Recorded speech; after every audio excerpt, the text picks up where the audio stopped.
자, 그럼 지금부터는 질의응답 시간을 가져보려고 하는데요. 지금부터 그러면 학생들이 일단 질문을 댓글로 남겨주신 것들이 좀 있거든요. 제가 그걸 읽어드리면 부장님께서 답변하시는 걸로 진행을 하도록 하겠습니다. 먼저 조훈 부장님께서 하시고요. 그 다음에 황민호님께서 또 이어서 해주시면 되겠습니다. 먼저 조훈님께 질문 드리도록 하겠습니다. 좋은 오픈소스를 판단하는 방법이 있을까요? 라고 대구 가톨릭대 정순균 학생이 질문을 주셨는데요. 질문에 대한 답변 부탁드리겠습니다, 부장님. 예, 매우 좋은 질문이고요. 그리고 앞으로도 개발을 해가는 이후에 뭐 10년, 20년 또는 40년 동안 계속 이 판단하는 일들이 많으실 것 같은데요.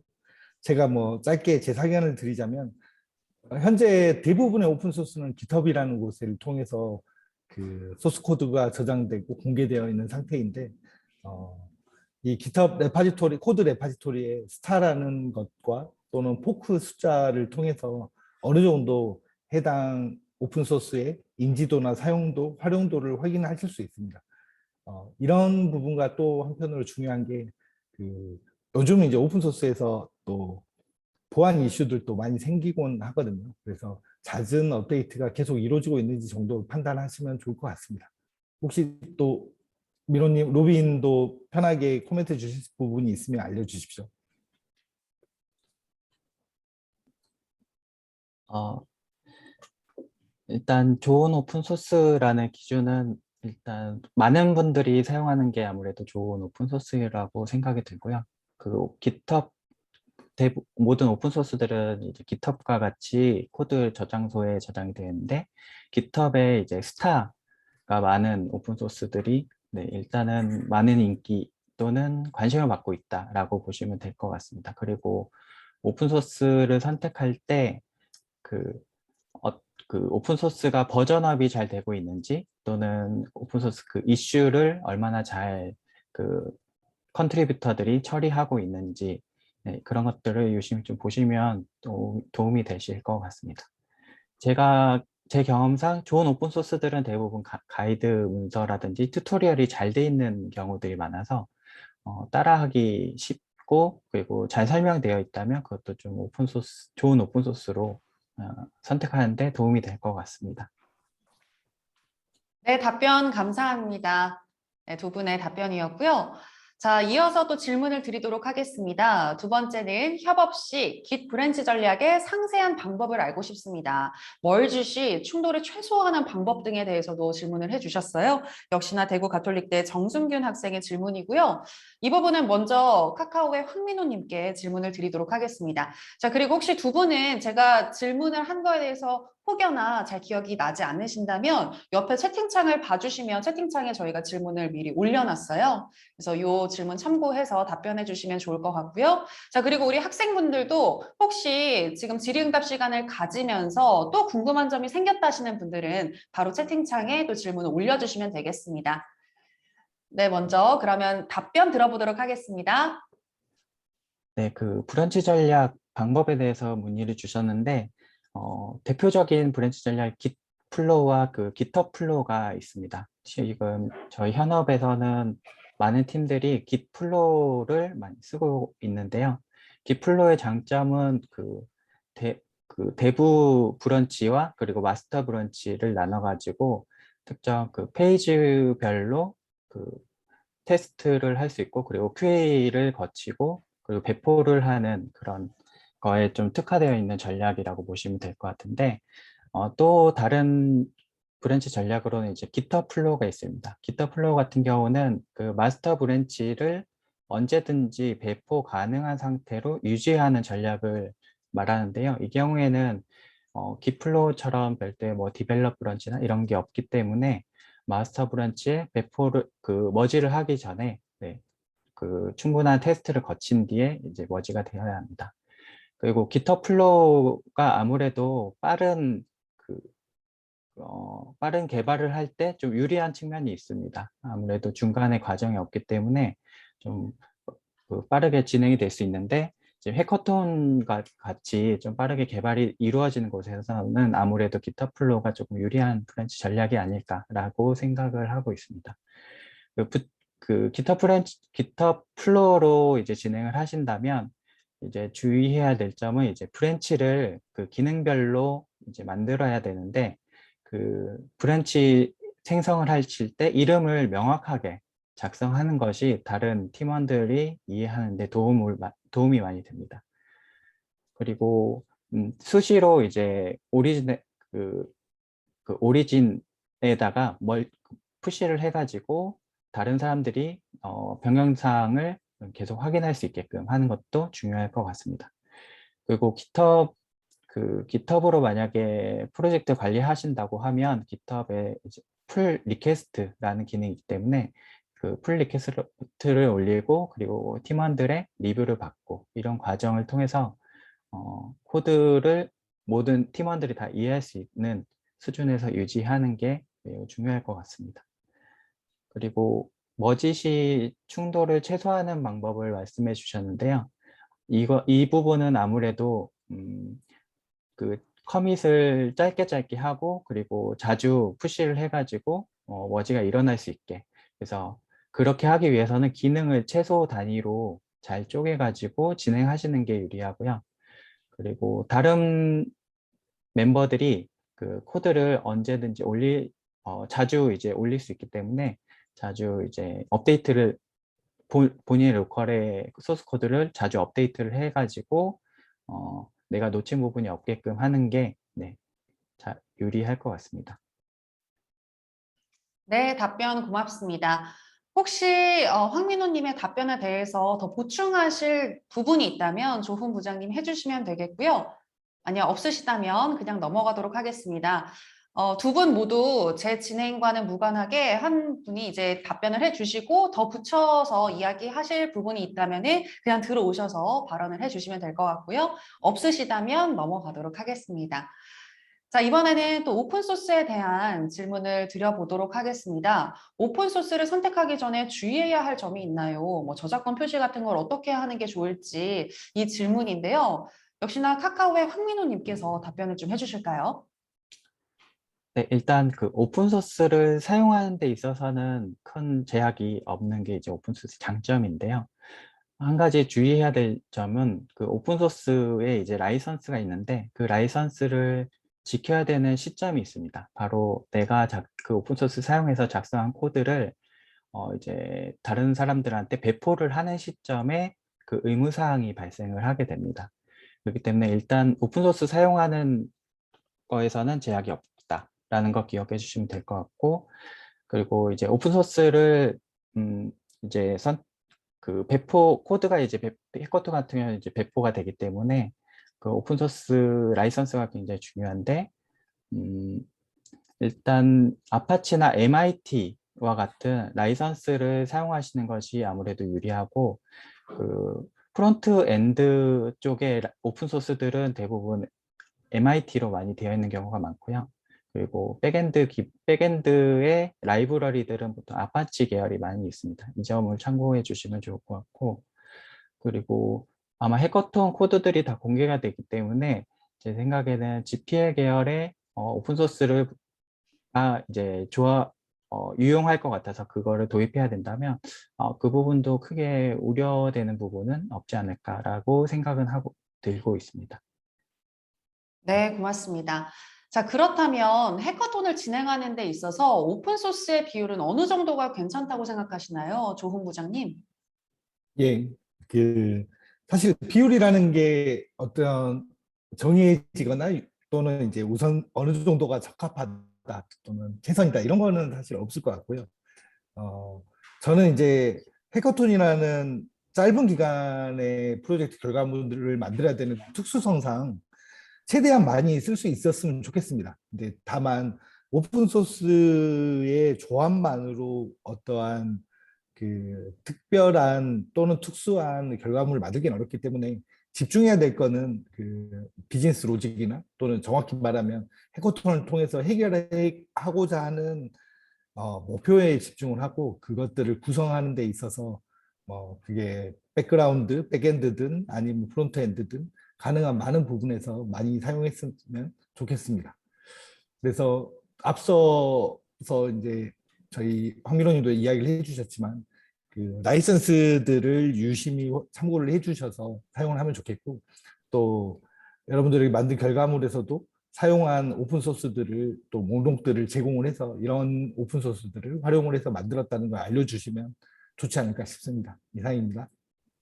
네, 가능한 많은 부분에서 많이 사용하면 좋다라고 답변을 해주셨고요.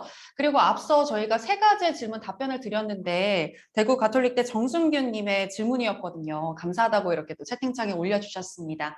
네, 저희도 질문 주셔서 감사하고요. 계속해서 실시간으로 질문 받고 있습니다. 궁금하신 점 있으시면 지금 채팅창에 우리 학생분들 올려주시면 되겠습니다. 자, 숭실대 박세준님의 질문을 이어가고 있는데요. 다음 질문은 해커톤을 통해서 그동안 사용해보지 않은 기술을 사용해보고 싶은데 빠른 시간 내에 활용할 수 있을지 모르겠습니다. 라고 질문을 주셨네요. 황민호 님이 또 답변을 주실까요? 네.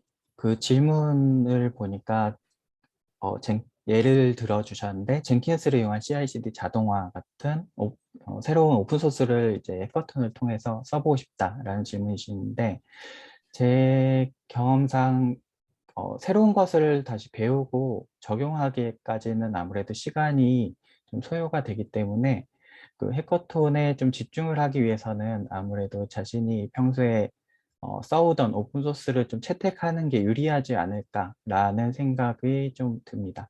그리고 지금 이미 해커톤이 좀 시작되어 있기 때문에 힘들 수 있겠지만 참고로 그 오픈소스를 이제 사용하는 방법이라든지 이런 것들을 좀 사전에 익히셨다면 아무래도 기술적인 어떤 그 어려움 이런 것들에 투자되는 시간이 좀 많이 세이브가 되기 때문에 그 점이 유리할 것 같아요. 그래서 부득이하게 이번 기회에 새로 배우겠다 이런 도전은 괜찮겠지만 아무래도 네, 좀 불리한 면이 있을 것 같습니다. 네, 혹시 이런 새로운 기술, 정말 사용해보고 싶은 기술에 대해서 학생들이 질문을 주신다면 어느 정도 조언은 가능하신 거죠? 네, 가능할 것 같습니다. 네, 답변 잘 들었습니다. 네, 다음은요. 해커톤을 진행할 때 GitHub의 브랜치를 관리하게 될 경우, 맞나요? GitHub의 브랜치 관리하게 될 경우 어떤 식으로 관리하는 편이 좋나요? 조훈 개발자님께서 어떻게 관리하셨나요? 라고 이렇게 또 특정해서 질문을 주셨어요. 조훈 부장님, 답변 네. 주실까요? 앞서 저희 이제 황민호님이 알려주셨던 것처럼 그 Git 플로우하고 GitHub 플로우 같은 관점에서 볼 때 사실 그 브런치를 여러 개 나누는 게 해커톤에서 매우 어려운 작업입니다. 아마 일정상으로 보면 그 단위 테스트도 하기 어려울 수 있는데요. 보통 이제 해커톤 팀 프로젝트를 시작하는 초반에 아이디어 회의를 하고 구현하는 방법들에 대해서 또 기술적인 검토를 해서 선정을 하면 초기 모델들 예를 들면 뭐 폴더 구조 같은 방식에서 마스터 브런치를 만들고 포킹을 떠서 예를 들면 프론트를 구현하셔야 될 분들, 구현하실 분들 또는 UI, UX를 구현할 디자이너 분들 또는 특정 기능 단위를 구현하거나 또는 전체적인 백엔드를 구현하신 분들이 각각 이제 아마 영역을 나눠서 중복되지 않고 작업을 하게 될 거예요. 그리고 그 해당했던 내용들 나중에 이제 마스터 브런치에서 그 통합하는 과정을 겪게 될 거라서 물론 이제 브런치를 잘 활용을 하면 좋겠으나 해커톤이 그 좋은 테스트 베드는 아닌 것 같습니다. 다만 그 각 서로 잘 모르는 팀 멤버들끼리 짧은 기간에 협업을 해서 빠르게 통합해 가는 데 있어서 최소한의 브런치 전략 정도를 만들어 가는 게 좋지 않을까 싶습니다. 이상입니다. 민호님 혹시 추가 의견 언제든지 주십시오. 네, 혹시 없으신 거죠? 네, 네, 없습니다. 네, 알겠습니다. 자, 이어서 또 질문 이어가겠습니다. 촉박한 시간에 빠른 개발이 핵심인 해커톤에서의 테스트의 필요성에 대해서 어떻게 생각하시나요? 라고 또 질문을 주셨네요. 조은 부장님, 이 부분도 답변 주실까요? 예, 앞서 얘기 드렸던 거에 연속성이 있는데요. 일단 테스트는 해야죠. 왜냐하면 아마 뷰단과 백단을이든 아니면 특정한 기능단이든 또는 어드민단이든 구분해서 진행했던 결과물들을 합치기 위해서 당연히 통합하는 데 있어서 테스트는 필수적일 건데요. 그게 아마 그 단위 테스트는 각자가 개인의 역할이 될 수 있을 것 같고, 또 통합 테스트를 진행하는 과정에서 또 수정 보완을 통해서 통합해 가서 결과물을 만들지 않을까 싶습니다. 테스트는 꼭 필요합니다. 테스트가 없으면 그 협업이 안 되죠. 각자 만든 것들이 합쳐질 수가 없으니까요. 하지만 이제 그 테스트 주도 개발이 그 해커톤의 성격에 적합한 방법론은 아닐 것 같습니다. 라고 개인적으로 생각을 하네요. 네. 네, 좋은 답변이었습니다. 답변 고맙습니다. 자, 역시나 송실대 박세준님의 이어지는 질문인데요. 오픈소스 라이브러리를 다양하게 사용하게 될 경우 라이선스에 충돌이 발생할 수 있을 것 같은데 이런 일이 발생하지 않도록 하기 위해서는 어떻게 신경을 써야 하나요? 라는 질문을 주셨습니다. 또 황민호님이 답변을 주시면 어떨까요? 네, 그 오픈소스 라이선스가 굉장히 많은데 그 라이선스 간에 그 호환성을 체크하는 것도 중요합니다. 하지만 그 호환성을 체크하는 게 사실 그 라이선스 항목 하나하나를 자세히 들여보지 않는 한 굉장히 좀 어려운 부분이 있고요.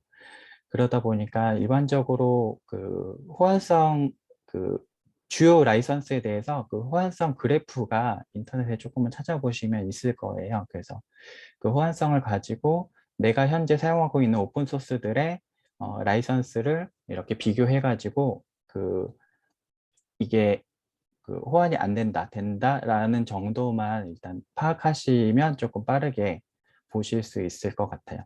그 이러한 오픈소스에서 라이선스 호환 문제가 발생하는 이유는 어떤 라이선스에서는 예를 들어서 수정한 버전을 사용했을 때 그 개발자를 모두 언급해야 된다라는 조건이 있다고 치고 또 다른 오픈소스에서는 그 수정된 버전에서는 저작권자 표시를 할 수 없다라는 조건이 있다면 두 개는 양립할 수밖에 없거든요.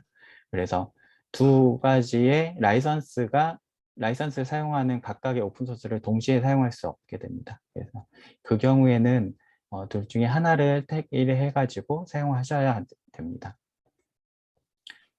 네, 그 네, 네. 감사합니다. 혹시 조 본부장님 더 추가하실 말씀 있으실까요? 네, 그 저희 카카오에서는 그 저희가 아마 이번에 이제 프로젝트 진행한 해커톤 기간에서 여러분들이 다양한 오픈 소스를 활용하실 것이고 또 그게 경우에 따라서는 그 출처나 기록들을 놓칠 수도 있을 거예요. 이 의도적인 누락은 아닐 것인데 이런 부분들을 또 쉽게 그 리포팅 해주는 도구 온라인 서비스를 제공하고 있습니다. 올리브라는 서비스이고요. 제가 단톡방에 링크를 하나 남길 건데요. 나중에 그 한번 프로젝트가 끝나는 시점에서 한번 검토를 하신다면 이용을 해보신다면 여러분들이 사용했던 오픈소스들 목록들 또 다시 한번 체크를 해볼 수 있지 않을까 싶습니다. 이상입니다. 네, 너무 좋은 정보까지 조은 부장님께서 주셨고요. 자, 이어서 추가 질문 또 해보도록 하겠습니다. 상명대 최승호님께서 질문을 주셨는데, GitHub 액션 맞나요? 제가 사실 문과충이라 이렇게 읽는지를 모르겠는데, 네. GitHub 액션을 통해서 CI를 사용해 보기는 했는데, 잘 모르고 사용해서 그런지 정확한 장점을 잘 모르겠습니다. 구글링을 해봐도 글로는 잘 이해가 안 되어서 특정 상황을 예를 들어서 CI의 장점을 듣고 싶습니다. 라고 질문을 주셨습니다. 카카오의 황민호님 나와주실까요? 네, 그 네. GitHub GitHub 액션이 맞나요? 네, GitHub 액션 맞습니다. 네. 네네, 고맙습니다. 답변 부탁드릴게요. 그 GitHub 액션 같은 경우에 많은 개발자들한테 굉장히 많은 인기를 지금 가지고 있고 관심을 받고 있습니다. 그 GitHub 액션을 잘 사용하게 되면 굉장히 많은 이점이 있는데요. 일단 GitHub 액션은 그 GitHub에서 내가 어떤 동작을 할 때 그 동작을 그 이벤트가 일어나게 되면 어떠한 일을 하겠다. 이런 식의 어떤 플로우를 작성하는 스크립트가 있고 이거를 내 소스 코드와 같이 깃허브에 적용을 해 놓은다면 그게 같이 이제 동작을 하게 되거든요. 그래서 예를 들어서 그, 그 GitHub 레파지토리에 그 PR을 누군가 올렸을 때 그 카카오 메시지나 아니면 이메일을 보낸다든지 이런 걸 하고 싶다라고 하면 GitHub 액션으로 그 많은 코드를 작성하지 않아도 가능하게 됩니다. 그리고 GitHub 액션에 그 마켓플레이스가 또 제공이 되고 있는데 거기서는 개발자들이 스크립트 일일이 다 작성하지 않더라도 유용한 그런 앱들이 많이 제공이 되고 있습니다. 스크립트가 많이 제공이 되고 있기 때문에 그런 것들을 잘 활용하면 굉장히 유용하게 쓰일 수 있습니다. 그 사례로 하나 말씀드려보면 그 예를 들어서 내가 소스 코드를 개발하고 이제 버전업을 한다고 쳤을 때 버전이 하나 올라갈 때마다 맥북 버전, 윈도우 버전, 리눅스 버전의 3개의 빌드를 해야 된다는 상황이 있다고 가정을 하면요.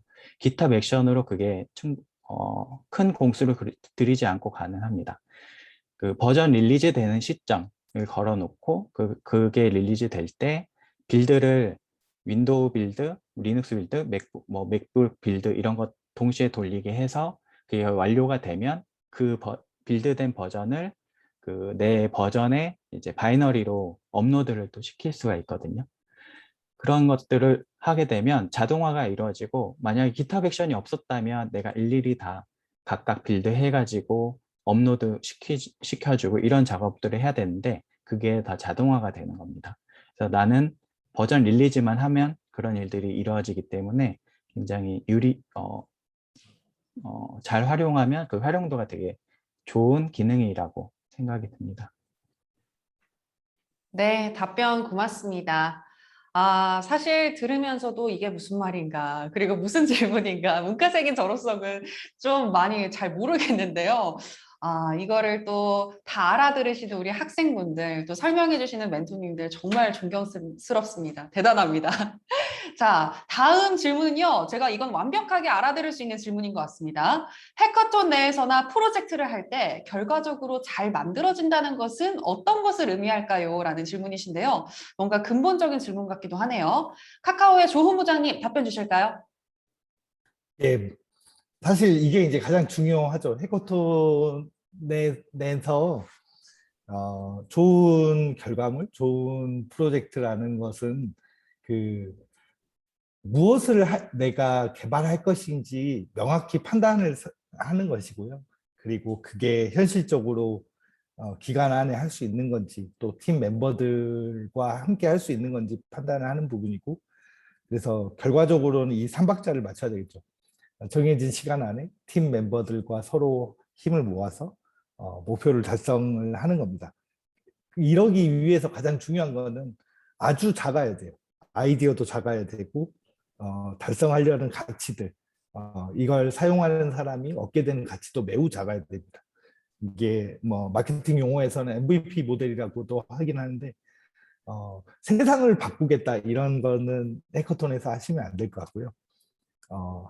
여러분들이 이제 학생분들이니까 이번 프로젝트를 통해서 학교에 어마어마한 혜택을 만들겠다. 이것도 해커톤의 좋은 주제는 아닌 것 같아요. 가장 좋은 주제는 내가 갖고 있는 문제의식이 나만의 문제의식이 아닌 우리가 같은 팀을 이루는 분들 또는 이번에 참여하지 않았지만 여러분들의 친구분들이나 학교에 있는 동료나 선후배들 또 한 번쯤 만나봤을 법한 일상 경험치의 경험에서 만나봤을 법한 사안을 아주 작은 문제를 이번에 같은 팀 구성된 팀 멤버들과 함께 짧은 기간에 딱 한 가지만 해결하면 좋겠습니다. 그 한 가지에 집중하고 그 외에 있는 오픈소스도 많이 활용하고 그러면 좋을 것 같습니다. 이상입니다.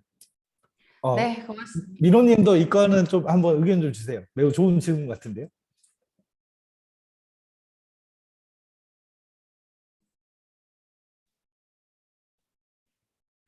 지금 음소거가 된 것 같아요, 아, 민호님. 네. 질문이 굉장히 많이 올라오네요. 네, 앞서 이와 관련해서는 혹시 더 하실 말씀 있으실까요? 없으면 넘어가도록 하겠습니다. 네, 네, 지금 다른 거 보고 있었어가지고, 네, 넘어가도록. 네. 네. 자, 그러면 다음 질문 넘어가겠습니다. GitHub 커밋을 할 때 제목과 설명을 어떻게 써야 할지나 작업을 어느 정도 했을 때 커밋을 해야 할지 등 팁을 좀 알려주실 수 있으실까요? 라는 질문인데요. 자, 역시나 조훈 부장님께서 이 부분도 답변 주실까요? 예, 이거는 제가 먼저 간단하게 답변 드리고 미로님이 또 드릴 수 있을 것 같은데요. 저는 개인적으로는 그 깃이라는 방법론이 꼭 원격 레파지토리가 핵심은 아니라고 생각을 하고, 여기서 커밋이라는 것도 그러니까 개발자 여러분들의 노트북 컴퓨터에 로컬 커밋이라는 관점도 생각을 해보신다면 그냥 히스토리 측면에서 잦은 커밋을 해야죠. 그리고 이게 원격 레파지토리에서 동료들에게 볼 수 있는 측면에서 공유되는 시점은 제 생각에는 많을 필요는 없다고 생각합니다. 그래도 한 서너 번 정도는 필요한데, 보통 일반적으로 해커톤 진행할 때 어, 이제 팀 단위의 공통 레파지토리에 그 커밋을 할 때는 특정한 이벤트가 생길 때입니다. 예를 들면 간식 타임이 생기거나, 또는 뭐 다른 갑자기 재밌는 프로그램들이 생기거나, 한 2시간 또는 서너 시간 정도 집중했다가 순간 그 집중도를 풀어야 되는 타이밍에 보통 많이 커밋을 하곤 했었습니다. 가장 중요한 커밋은 여러분들이 각자 팀 멤버들이 작업하셨던 것들을 로컬에서 커밋 남겼던 기록들을 이제 원격 공통의 레파지토리에 통합할 때, 이때가 일 거라 생각을 합니다. 일단 저는 이런 정도로 마칠게요. 네, 부장님 고맙습니다. 이어서 더 하실 말씀 있으실까요, 황민호님? 네. 일단 일반적인 론과 이제 해커톤에 좀 상황에 맞는 것을 구분해서 설명을 드려보고 싶은데요. 일단 일반적으로라면 GitHub 커밋을 하실 때 커밋 단위는 그 아주 작은 기능 단위가 적합하고, 그 단위라고 하는 것은 위에 아까 조우님 말씀해 주셨던 그 테스트 단위별로 하는 것이 어느 정도 좀 적합한 그 단위라고 생각이 듭니다. 그 테스트 단위라고 하는 것은 저희가 그 뭔가 이제 코드를 개발할 때 저희가 스토리를 짜고 그 스토리에 맞춰 가지고 뭐는 어떤 기능을 한다, 그렇게 정의를 내리게 되는데, 그거를 하나 단위로 테스트 작성이 되고, 그리고 코드 작성되고, 그게 묶어서 하나의 커밋이 되고, 그래서 그 커밋들이 모여가지고 내가 구현하고자 하는 기능 자체가 이제 PR로 등록이 돼서 그 기능이 동작이 되는 수준으로 이렇게 작업하시는 게 좋을 것 같은데요. 근데 해커톤에서는 아무래도 그 시간이 중요한 포인트다 보니까 그 단위를 세세하게 사전에 나누는 게 아무래도 시간이 부족하고, 그리고 내가 그렇게 사전에 고민하는 시간이 아무래도 적기 때문에 일단은 그 테스트 코드도 어느 정도 작성하고, 그리고 그 코드 실제 기능 구현도 하고, 그 단위는 네, 아까 얘기해 주신 것처럼 어떤 이벤트가 있을 때 보통 커밋을 하지 않나, 네, 그런 생각을 좀 들게 됐습니다. 음, 네, 없으시면. 네. 그리고 네. 추가로 이제 커밋 할 때 커밋 메시지 작성에 대해서 질문을 주셨는데, 커밋 메시지는 그 주요 오픈 소스들의 케이스를 보면 보통 접두사를 붙여가지고 그 커밋이 어떤 용도로 하는지 일단 1차적인 구분을 하는 것을, 네, 권장을 하고 있습니다. 예를 들어서 앞에 뭐 픽스라고 붙이면 이 커밋은 버그 픽스를 하는 커밋이다. 또는 독스라고 적으면 이것은 문서를 보완하는 커밋이고, 뭐 C라고 적는 경우에는 어떤 기능 개발, 그리고 리팩터라고 앞쪽에 이제 접두사를 붙이면 그 커밋은 기존의 코드를 리팩토링하는 커밋이다라고 이렇게 커밋 전체 어떤 세부적인 내용을 모르더라도 그 커밋이 가지고 있는 어떤 유형이라든 것 이런 것들을 표현하는데 매우 유용하게 사용하실 수 있는 룰이 될 것 같습니다. 네, 고맙습니다. 질문이 점점 많이 올라와서요. 좀 빨리 진행해 보도록 하겠습니다. 다음 질문은 TDD가 적합하지 않다면 어떤 방법론이 해커톤과 같이 짧은 기간의 프로젝트에서 적합할까요? 라는 질문인데요. 네, 역시나 조훈 부장님. 네, 이번에 조훈 부장님 차례입니다. 예. 하실게요. 어, 이제 계속 얘기 드리지만 전통적인 개발 방법론 그리고 좋은 회사의 좋은 팀의 동료들과 만드는 것과 별개로 해커톤이라는 이벤트에 집중을 하면 좋겠다는 생각을 했고요. TDD보다는 조금 전에 의도하는 목표, 달성하고자 하는 목표를 최소화해서 서로가 의도했던 것들이 정말 구현되는지와 같은 MVP 모델도 좋고, 또는 눈으로 보면서 이게 여러분들이 협업을 대부분 분업으로 진행을 하실 건데 각각의 만드는 과정을 그 프로젝트 끝날 때 단 한 번이 아니라 중간중간에 기회가 된다면 몇 번이라도 더 그 아주 뼈대만 있는 프로토타입 수준에서라도 좀 붙여서 눈으로 보고 테스트를 해보는 과정이 있었으면 좋겠습니다. 뭐 네, 이런 고맙습니다. 정도입니다. 네. 네, 고맙습니다. 말씀하시는데 조훈 회사에 조훈 직원이라고 얘기하신 줄 알고 깜짝 놀랐습니다. 회사를 가지고 네. 계신 줄 알고. 회사를 가지고 있으시면 저희 우리 좀 학생들도 좀 많이 취업도 시켜주시고 그러실 텐데요. 그렇죠? 자, 다음 또 질문 이어가겠습니다. 함수나 변수에서 그 이름을 정의할 때 현업에서는 어떤 방법으로 정의하는지 궁금합니다. 개인적으로 직관적으로 변수를 정하는 팁 같은 게 있을까요? 라는 질문인데요. 이 부분은 황민호 님이 답변 주실까요? 네. 일단 함수나 변수명을 짓는데 이제 랭귀지에 따라서 조금 쓰는 관용적인 패턴이 다른데요.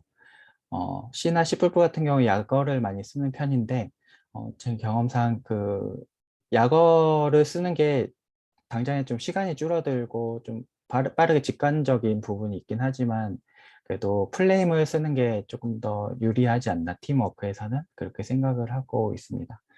그리고 함수명 같은 경우에는 보통 동사로 시작하는 이름을 짓는 것을 권장을 하고 있고요. 변수명은 이제 명사 또는 명사의 집합으로 짓는 것이 유리합니다. 그리고 그 이름이 되게 네이밍이 정말 중요한데요. 네이밍이 누구든지 그 이름을 딱 들었을 때, 이 기능을 하는구나, 또는 이 속성을 갖는구나라고 이해할 수 있는 네이밍을 갖도록 해야 됩니다. 이 부분은 혼자 결정하기 어렵다면 같이 논의를 해가지고 결정하는 것이 좋을 것 같고, 그리고 가장 좋은 방법은 애초에 기획을 하는 단계부터 그 용어를 잘 정립해가지고 그거를 코드로 녹여내는 것까지 하는 것이 유리합니다. 그게 다른 말로 이제 DDD라고도 하는데요. 그 용어들을 이제 개발 코드까지 잘 연결을 시켜가지고 개발하는 습관을 기르시고 그렇게 적용해 보신다면 아마 좀 좋은 경험이 되지 않을까 생각을 합니다. 네, 고맙습니다. 이어서 또 질문 드리겠습니다. 질문창 한 번만 띄워주실까요? 네. 네, 디자인 질의가 있는데요. 디자인 쪽에서 네. 여기서 이제 끝인가요? 네, 알겠습니다. 자, 질문은 이 정도로 마무리하도록 하겠습니다. 답변 너무 잘 주신 것 같은데요. 대단히 고맙습니다. 감사합니다. 수고하셨습니다. 네, 고맙습니다. 네, 질문이 많이 올라왔는데 디자이너 쪽의 질문이었다고 하네요. 자, 그럼 이어서 또 이어가 보도록 할 텐데요. 전문가의 만남 이어가도록 하겠습니다. 다음 분 하면 될까요? 네. 네, 다음으로는요, 현 커먼 컴퓨터에 재직 중인 PDX 리드 및 NFT 크리에이티브 디렉터인 권하영 리드님을 만나보도록 하겠습니다. 권하영 리드님께서는 특강도 하시고 이번 해커톤의 멘터로도 참여를 또 해주실 정도로 많은 도움을 주고 계십니다. 그럼 모셔보도록 하겠습니다. 리드님 안녕하세요. 네, 안녕하세요. 네, 반갑습니다. 자, 강연 일단 부탁드리도록 하겠습니다. 음, 저는 강연까지라기보다는 일단 제가 VOD로 사전에 올렸던 거에 대해서 조금 한 번 더 요약하는 정도로 설명을 해드리려고 해요. 제가 이제 VOD에서 속성 중심의 디자인이랑 커뮤니케이션에 대해서 얘기를 했었는데요. 제가 이제 이 꼭지를 선정을 한 이유는 이번에 참가하신 학생분들이 대부분 이제 3학년에서 4학년이시라고 들었는데, 학교 다닐 때는 디자인 학과에서 이제 공부하면서 내가 만든 디자인 파일이 대부분 최종 산출물로 끝나기 때문에 좀 나중에 이제 소프트웨어를 실제로 만드시면서 개발자들과 일할 때 가장 먼저 이제 맞닥뜨리게 되는 고민거리들이 아닐까라고 생각을 해서 그 두 가지를 선정을 했었고요. 음, 그 전체 사이클이 이제 뭐 제가 그 장표의 초반에도 언급을 했었지만 이제 소프트웨어 개발 환경이나 전반적인 트렌드가 바뀌면서 디자이너들의 역할도 그냥 아트워크 멋있게 잘 뽑아내면 끝나는 게 아니라 이제 실제 전반적인 이제 UX 플로우나 이제 사용자들에 대해서 좀 더 관여를 하고 이제 개발자들과도 좀 더 밀접하게 더 커뮤니케이션을 하게 되면서 이제 좀 요구되는 역할이나 미션들도 좀 많이 바뀌었던 것 같아요. 제가 초반에 이제 디자인을 시작할 당시에는 뭐 버튼 하나를 얼마나 더 영롱하게 뽑아내느냐, 뭐 얼마나 더 눈길을 사로잡을 수 있는 비주얼을 뽑아낼 수 있느냐가 디자이너의 이제 미션이었다고 하면 요즘에는 이제 그 제품 소프트웨어를 이제 제품이라고 표현을 많이 하잖아요. 요즘에 제품 안에서 사용자들이 실제 수행할 수 있는 태스크들이 매끄럽게 잘 흘러갈 수 있는지 네, 그런 흐름에 대한 고민이라든지 이제 그 흐름들이 진행되면서 사용자들에게 노출되는 화면의 디자인적인 요소들이 이제 얼마나 다 이제 통일감 있게 이제 배치가 잘 되어 있는지 그런 부분이 이제 중요해지다 보니까 이제 개별 그 각각의 엘리멘트의 아름다움보다는 이제 하나의 시스템으로서의 디자인이 점점 중요해지고 있는 것 같습니다. 그래서 뭐 그렇다 보니까 그런 속성 중심의 디자인이 중요해지게 됐고요. 또 이제 그 전체 사이클이 되게 빨라져서 금방금방 이제 개발자도 그렇고 디자인적으로도 그렇고 변화나 요구사항들에 빨리 대응을 해줘야 되다 보니까 이제 디자인 쪽에서도 어떻게 하면 더 좀 그런 요구사항들에 빨리빨리 대응을 할 수 있을까를 고민을 하다 보니까 이제 그런 속성 중심으로 미리 설정을 해두고 컨텐츠 업데이트나 화면을 바꾸는 게 전혀 이제 좀 어려운 일이 아니게 만들게 되었던 것 같아요. 그리고 질문 중에 커뮤니케이션 쪽 관련된 질문이 하나 있었던 것 같은데, 음, 일단 제가 어쩌다 보니 이 오픈에게 2018년도부터 계속 멘토 노릇을 하고 있는데, 생각보다 그, 그 같은 팀원들이랑 작업하다가 마음이 상해서 진행이 잘 안 된 경우가 꽤 있었어요. 그래서 그런 부분에서 이게 그런 감정과 목표를 잘 분리하셨으면 좋겠다. 그런 말씀을 드리고 싶어요. 제가 댓글에도 달아놓기는 했는데, 팀원들이랑 이제 서로 커뮤니케이션 할 때 일단 뭐 존중하면서 막 아 개발자가 다 이렇지 디자이너가 다 이렇지 뭐 이런 식으로 비난하지 말고 나랑 의견이 다르더라도 서로 이제 상처받지 않게 말하려고 하시면 좋을 것 같고 혹시나 상대방이 말을 조금 막 하더라도 참을인자 3개 잘 마음속으로 쓰시고 마음 상해서 다 파토낸다 이런 시나리오보다는 일단 뭐 저 친구의 퍼스널리티는 제껴두고 내가 지금 이 자리에서 이루려고 하는 목표가 뭔지 생각해 보시고 이제 그 문제를 해결하는 데 좀 더 집중해 주시면 좋겠습니다. 네. 나머지 내용들은 제가 질문에 대한 답변 중심으로 해도 될까요? 네, 좋습니다. 네, 네네. 그러면은 제가 질문을 하나하나씩 좀 드리도록 할게요, 리드님. 네, 먼저 한국외국어대 정수현 님께서 질문을 주셨습니다. 첫 번째 질문인데요. 속성을 잘 활용하는 구체적인 방법에 대해서 궁금합니다. 피그마의 오토 레이아웃을 활용하면 말씀하신 것처럼 유연하게 요소들을 배치할 수 있는 건가요? 라는 질문입니다. 답변 네. 부탁드리겠습니다. 내용 지금 제가 한 번 다 댓글을 달아두긴 했는데 1, 2, 3번에 대한 답변을 한꺼번에 드릴 수 있을 것 같아요. 이 부분은 제가 화면을 잠깐 좀 보여드리면서 말씀드리는 게 더 편할 것 같습니다. 네, 부탁드리겠습니다. 키시는 동안 잠깐 제가 말씀을 드리자면요. 앞서서 1번 질문 드렸고요. 그다음에 2번 질문을 한 번만 띄워주실까요? 2번 질문 갑자기 올라갔네요. 질문 한 번만 보여주세요. 오토 레이아웃 관련된 질문이셨던 것 같아요. 네, 맞습니다. 네. 감사합니다.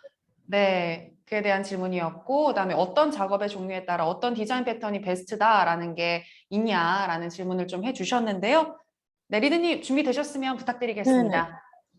일단 그 3번째 질문 먼저 말씀드리면 이게 어떤 거에 맞는 레이아웃이 베스트다는 사실 없는 것 같고 이제 화면마다 케바케고 제가 그 장표에 언급한 것처럼 그냥 텍스트랑 이미지로만 디자인을 하지 말고 내가 만들어야 되는 이 텍스트가 지금 이 보이는 화면의 예시처럼 이게 얘 같은 이런 뭐 타이틀이냐, 설명이냐, 아니면 사용자한테 입력을 받아서 보여주는 항목이냐, 아니면 뭔가 이제 상태값에 해당해서 뭐 날짜라든지 스테이터스라든지 이런 것처럼 그 사용자의 상황에 따라 변화될 수 있는 값인지 이제 그런 이 텍스트는 텍스트인데 이게 어떤 속성을 가진 텍스트인지를 파악하시는 게 더 먼저일 것 같아요.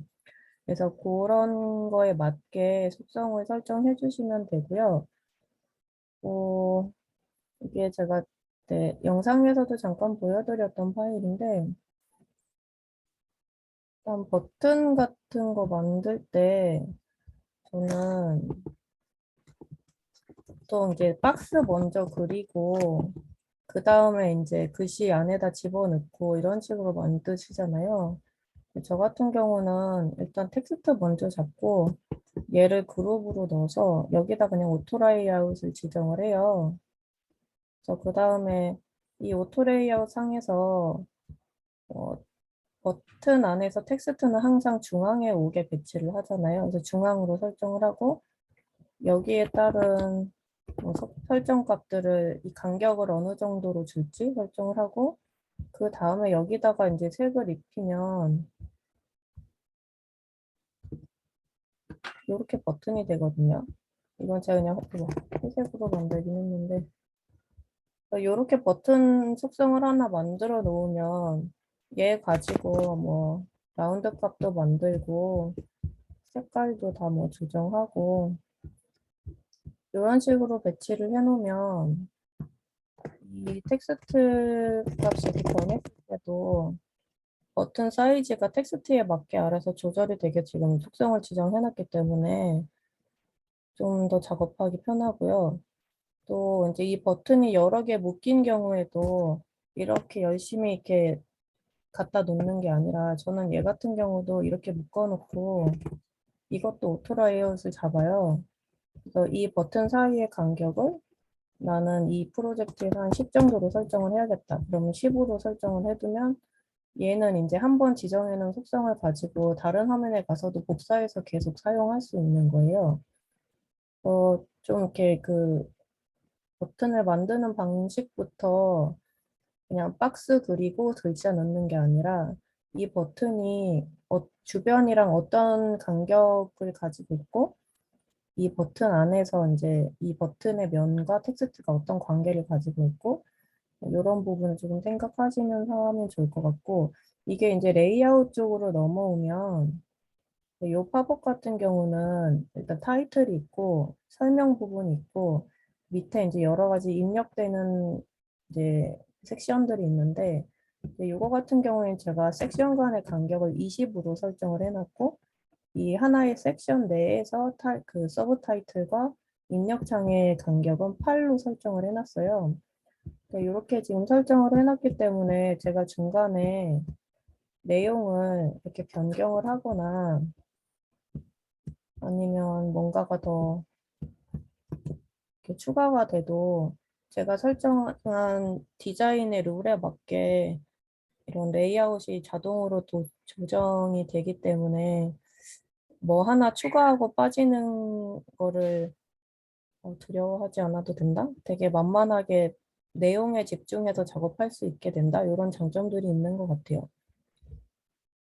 이 오토 레이아웃의 범위는 그냥 본인이 편한 만큼 하시면 돼요. 저도 초반에 이 기능을 그렇게 많이 활용하지 않았을 때는 그냥 초반에 예시 드린 뭐 이런 버튼 정도나 사용하는 정도였는데 이게 쓰다 보니까 뭐라 이거 재밌네 하고 화면 전체로 다 이렇게 확대를 하게 되더라고요. 그래서 이런 팝업 같은 데도 써먹고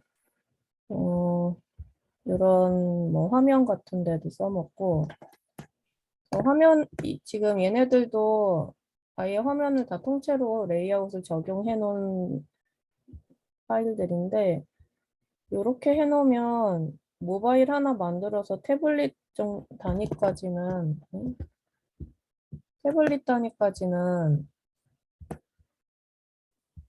그 어느 정도 대응을 하실 수가 있어요. 파일 하나로. 레이아웃을 미리 좀 이렇게 예측을 해볼 수가 있어서 얘가 어떤 식으로 변할지 이거를 굳이 개발까지 안 하더라도 디자인 파일 내에서 어느 정도 예측해볼 수 있다는 장점이 있고 이거 뭐 이런 카드 목록 같은 경우도 뭐 하나로 원 컬럼으로 갈지 뭐 이렇게 늘려보니까 생각보다 너무 넓어가지고 이상하다 싶으면 얘도 뭐 이렇게 그룹으로 설정을 해서 아예 오토 레이아웃을 해놓으면 이런 식으로 되게 쉽게 레이아웃을 변경을 할 수 있게 되거든요.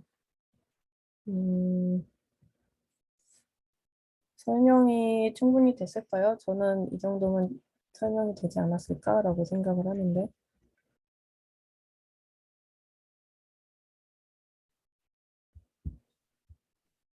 원래 이게 학생들은 말을 못하는 건가요? 채팅으로 하실 수가 네. 있거든요. 네네. 혹시 뭐 질문 주시고 싶으신 부분이 네. 있을까요, 일단, 리드님? 제가 방금까지 설명드린 게 1, 2, 3번에 대한 그 답변이었고요. 네. 네, 더 궁금하신 부분이 있을지 아, 네네. 일단 한번 끊고 가는 게 좋을 것 같아요. 네, 지금 1, 2, 3번에 대한 답변을 주셨는데요. 혹시 학생분들 이와 관련해서 더 질문이 있으신 분들은 채팅창에 올려주시면 되겠고요. 4번 커뮤니케이션 질문 또한 아까 답변을 해주셨기 때문에 4번은 네. 이제 지나가도록 하고 네. 5번 질문으로 그럼 넘어가도록 하겠습니다. 네. 5번 같은 경우는 이것도 제가 댓글 달아놓긴 했는데 네, 리드님 일단 근데 실례지만 지금 화면 공유를 네. 좀 화면은 네, 끄겠습니다. 네, 네. 부탁드리겠습니다. 5번 같은 경우는 저 같은 경우는 이제 회사에서 서로 이렇게 이런 새로운 소식들을 공유하는 채널이 하나가 있어서 거기서도 많이 얻고 있고요. 그리고 SNS 채널 같은 데서 뭐 그 페이스북이나 트위터나 네, 그런 뭐 유튜브도 보고 이제 그런 채널들에서 제가 관심 가는 주제에 대해서 얘기를 하는 분들을 팔로우를 하다 보면 약간 알고리즘의 흐름에 따라서 관련 있는 주제들을 같이 추천으로 계속 올려주더라고요. 요즘 SNS 툴들이. 그래서 그런 것들을 좀 꾸준히 보고 있고 가끔 한 번씩 네이버에 이거 노출하면 안 되나? 내사에 그냥 과학 섹션을 둘러보기도 합니다. 그래서 되게 뜬금없는 막 유전자 과학 최신 기사 이런 것도 뭐 기웃기웃거리기도 하고 그냥 세상에 이런 새로운 기술들이 뭐 연구가 되고 있구나 그냥 이런 것들을 취미 삼아 계속 보고 있어요. 네, 고맙습니다. 연속해서 질문이 또 하나가 있어요. 스케치나 네, 피그마에서 기본적으로 제공하는 프로토타이핑 기능을 활용하면 된다고 하셨는데 이에 대해서 연속해서 질문 드립니다라고 하셨네요. 저 같은 네. 경우 HCI 관련과 동시에 UX 쪽을 공부하고 있어서 현재 UX, GUI, HTML, 음, CSS, 기본적인 자바스크립트까지 섭렵 중입니다만 현재 앞으로의 트렌드에 맞추려다 보니 폭이 너무 넓어지는 감이 있어서 이런 해커톤 행사나 실제 프로젝트에서는 어느 쪽으로 초점을 두는 게 맞는지 궁금하다고 하시네요. 본인이 어떤 쪽으로 일하고 싶은지에 따라 다를 것 같은데 만약에 이제 뭐 프론트엔드 개발 쪽으로 조금 더 가고 싶다 하면 저는 스크립트랑 코딩 쪽 계속 하는 게 나으실 것 같고, 나는 이런 쪽을 공부를 하긴 했지만, 그냥 UX 쪽에 계속 초점을 맞추고 싶다 하시면, 그러니까 저도 그냥 개발자들이랑 커뮤니케이션 하려고 HTML부터 해서 자바스크립트까지는 공부를 했거든요. 근데 제가 실제로 그거를 직접 코딩을 하진 않아요. 근데 뭐 개발자분들이랑 얘기하거나 나중에 이제 QA 하면서 리뷰할 때 가끔씩 한번 코드를 까볼 때는 있기는 한데 그때도 그냥 제가 그 코드를 읽어보고 이분이 이렇게 처리를 했구나. 그래서 뭐 디자인적인 수정사항도 여기 요렇게 조금만 왼쪽으로 옮겨주세요. 이것보다 여기에서 뭐 마진 속성 지금 요렇게 적용해 놓으셨는데 뭐 요렇게만 수정해 주시면 될 것 같아요.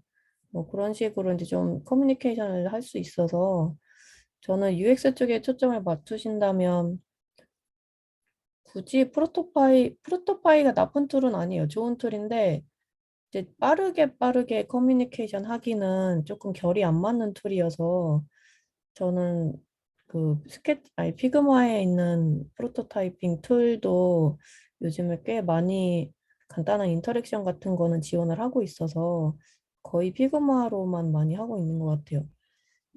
예전에 네. 제가 프로토파일을 썼던 거는 이제 다른 회사 다닐 때 이제 임원분들한테 좀 중요한 보고가 있을 때 이제 그런 보고에서는 정말 하이피델리티를 보여드려야 될 때가 있어서 그럴 때 가끔 사용하기는 했는데 좀 빠른 속도로 계속 움직이는 그런 작업 환경에서는 저는 그냥 기본 프로토타이핑 툴 쓰는 거를 추천드립니다.